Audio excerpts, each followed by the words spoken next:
Joining us now is Arnab Das from Invesco, who joins us from our studios in London. Arnab, thank you so much for joining us on Bloomberg Quint.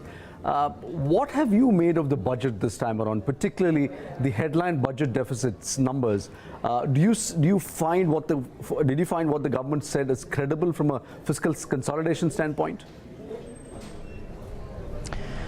Yes, well, I mean, I think, the thing is that the economy had been through a number of these policy shocks in the last year, and so that has affected fiscal revenue. So the starting position going into the fiscal year was worse than it would otherwise have been, right? So in that context, and given that it's an election year, it's not too bad a budget at all, right? It seems to me that they've sort of steered the middle course between the election year and the need to maintain the trajectory of fiscal consolidation.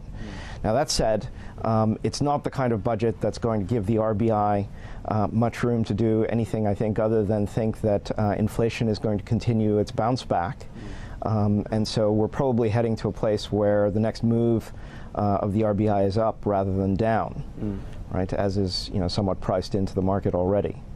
Arnab, this budget has been pitched as a budget favoring the rural economy. There have been measures like a health insurance scheme, an increase in MSP prices, and so on. Did you find enough in the budget that can trigger consumption at the rural economy level? Well, I think it'll certainly help. I mean, of course, the rural economy and much of the base, I guess, of Prime Minister Modi and the BJP, no matter how popular the measures have been originally, that part of the country, those sectors and those areas will have been affected more than much of the urban economy, right? Much of the cash economy will have been hit more than much of the rest of the economy. So they clearly needed to do something. So it's a move in the right direction. The economy is recovering in any case, bouncing back reasonably well. So I think everything's pointing in the right direction, but that's also what's pointing the bond market upward in yield. What about how the markets have digested this as well? The introduction of the long-term capital gains tax was seen as a bit of a negative, but the market seems to have taken it in its stride. However, the borrowing number and the fiscal math clearly have spooked the bond markets. How do you see how the markets have taken in all of this? Yeah, I think the bond market is reacting as one should expect, right? That there's, like I say, there's been all of these shocks, and so it's been quite hard, I think, to know where the economy actually stands.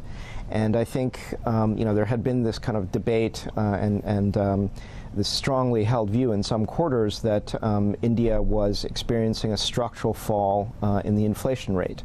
In the event, what seems to have materialized is a temporary transitory shock in inflation from demonetization supported by GST, which caused inflation to collapse and caused bond yields to fall quite sharply, very idiosyncratically, while the rest of the world was going up and down in bond yields because of the Trump reflation hopes and expectations. Now, India is, in a sense, sort of resynchronizing with the rest of the world. It's bouncing back quite strongly. Fiscal policy is perhaps looser to some degree than it might otherwise have been. The economy recovering also means that the inflation rate is bouncing back. Plus, we have this bank recapitalization project that's around the corner, which should regenerate credit growth and investment growth. So everything is pointing upwards and also pointing to an inflation rate that's going to revert towards its longer-term mean and is already above the center point of the RBI's target. So I think we're looking at a situation where the RBI has been sort of proven correct to be quite cautious about this whole disinflation, and now the bond market is catching up to the reflation that's taking place in the economy naturally, and also is going to get some support, or at least less of a constraint, from fiscal consolidation than maybe the bond market had hoped. Interesting point that you alluded to investment growth. I remember most economists pointing out that private sector investment has been pretty abysmal in the last 2-3 years. Did you find anything in the budget that can perhaps inspire, motivate the private sector guys to start spending fresh capex? I think the main issue there is the problem of the NPLs, which is a legacy problem in the banks and a legacy problem in a number of the large corporates, right? So that needs to be cleaned up on both sides of those two sets of balance sheets, and there is a plan to do that, right? And it's, you know, as that occurs, investment should regenerate itself. As to the direct impact of the budget on that process, you know, I guess you could make an argument that some of the measures that will help with the rural economy will stimulate activity there, and elsewhere in the economy will indirectly feed into investment. I don't think it'll feed into an enormous amount of investment growth. Maybe some replacement capex that needs to be done here and there. That'll continue as it has been. I think the main issue is in the financial system and in the banking sector in particular, and in the overextended corporates. Do you see this budget being able to induce growth? Do you think there will be levers of engines of growth being fueled by some of these budget announcements at all? I think it'll help. I think, you know, like I say, the economy is already recovering, and you know, as it should, right? Because there's been remonetization.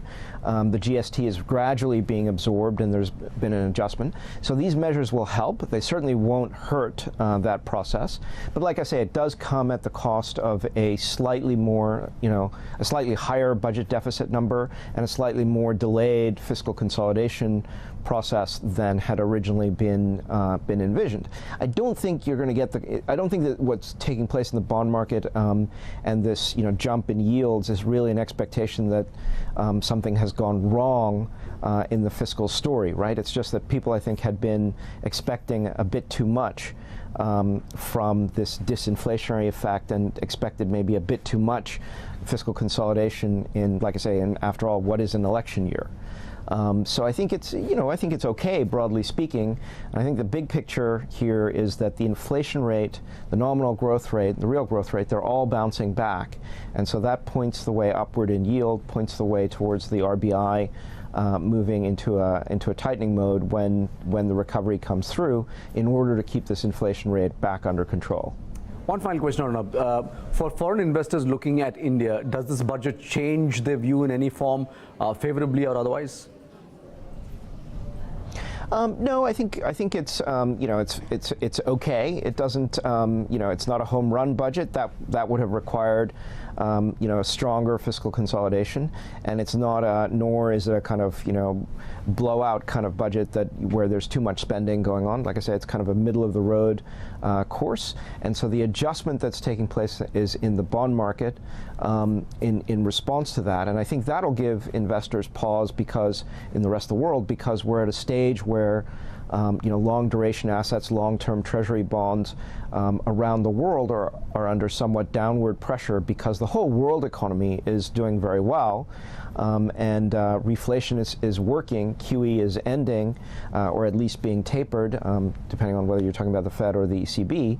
The emergency seems to be over. Real growth is coming back, so it sort of makes sense for real yields to start rising, and that's been gradually adjusting in bond markets around the world, and it seems like the budget in India has been a catalyst for that process to take place in India as well. One final question, Arnab. Was there anything that you were anticipating in the budget that did not come through? No, I think you know, it's broadly in line with what we had hoped. I think for me the surprise is that, in a way, that the market had been expecting, hoping for more fiscal consolidation rather than a kind of, you know, like I say, a middle of the road budget, which makes sense, right? Because the government is committed to fiscal austerity and does want the private sector to lead the way, but also needs to do something for you know, as you say, for the rural economy, for the cash economy, for the small scale sector, you know, the pieces of the economy that have been hit by these policy changes that have taken place in the last year and a quarter. Arnab, that's always a pleasure. Thank you so much for joining us today. My pleasure. Thank you for having me. Thank you, Arnab. Thank you so much indeed.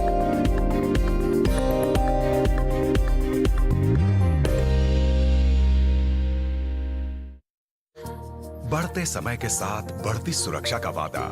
LIC की Jeevan Pragati policy, जिसमें बीमा की अवधि में हर 5 वर्ष